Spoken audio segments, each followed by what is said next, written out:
ভোলা বরিশাল সেতু বর্তমান সরকারের আমাদের খুব প্রত্যাশা ছিল যে বাজেটে ভোলা বরিশাল সেতু থাকবে, কিন্তু এই ভোলা বরিশাল সেতু সরকারের বাজেটে নাই।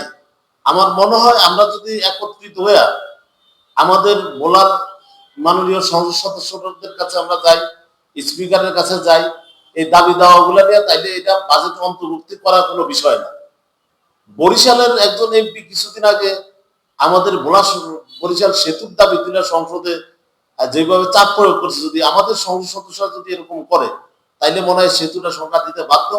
তো আমরা সব সংগঠন, আমরা চাই যে প্রত্যেকটা সংগঠন একত্রিত হয়ে আমরা বলার জন্য কাজ করি। আর বিডিএফ, আমি প্রত্যাশা করি ইনশাআল্লাহ বিডিএফ যে প্রত্যাশা নিয়ে ঢাকা কমিটি গঠন করছে, আমরা সবাই একত্রিত হয়ে আমরা সবাই মিলেমিশে ইনশাআল্লাহ আমরা যে প্রত্যাশা নিয়ে শুরু করছি এই প্রত্যাশা আমরা ইনশাআল্লাহ বাস্তবায়ন করব।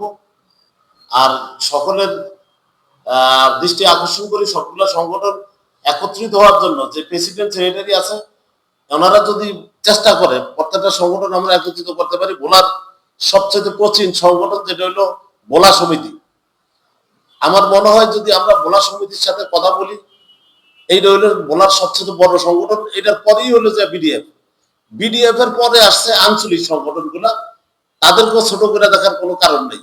এই সংগঠনগুলোর সাথে আমরা বসি, যেহেতু আমাদের সবারই একটা দাবি হলো যে আমরা ভোলার উন্নয়নের জন্য কাজ করো, ভোলার দাবি দেওয়া নিয়ে কাজ করো। আমাদের ভোলার গ্যাস বিভিন্ন ডিস্ট্রিক্টে যাইতেছে, আমরা ভোলাতে বিদ্যুৎ নিরবিচ্ছিন্ন, বিদ্যুৎও আমাদের ঘাটতি, এবং ভোলাতে আমাদের গ্যাস সংযোগ দেওয়া এটা সবারই দাবি। আমরা সব সংগঠন একত্রিত ইনশাআল্লাহ আমরা ভোলার জন্য কাজ করে যাব। আমরা দল মত নির্বিশেষে ভোলার স্বার্থে আমরা সবাই এক এবং ঐক্যবদ্ধ। আমি আমার এই ইন্টারভিউ নেওয়ার জন্য আমি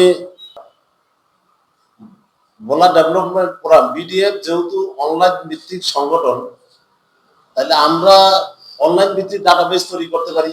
এটা বর্তমান কমিটির প্রতি আমার প্রত্যাশা এবং দাবি থাকবো, আমরা অনলাইন ডাটাবেস তৈরি করবো। যেহেতু আমাদের 65,000 সদস্য আছে, আমাদের যদি অনলাইন ভিত্তিক ডাটাবেস যদি তৈরি করে ভোটার সদস্য হওয়ার সুযোগ করে দেওয়া হয়, তাইলে পৃথিবীর যেখানেই ভোলাবাসী আছে তারা অনলাইনের মাধ্যমে সদস্য সংগ্রহ, সদস্যভুক্ত হইতে পারবো। তাইলে দেখা গেছে খুব তাড়াতাড়ি কম সময়ের ভিতরে আমরা এই সদস্য সংখ্যা 5,000 কেন, আমরা 5 লক্ষতে রূপান্তরিত করতে পারি। যেহেতু ভোলায় লক্ষ লক্ষ লোকের বসবাস, আর এখন সবাই কিন্তু অনলাইন ভিত্তিক, সবাই অনলাইনে বিচরণ করে।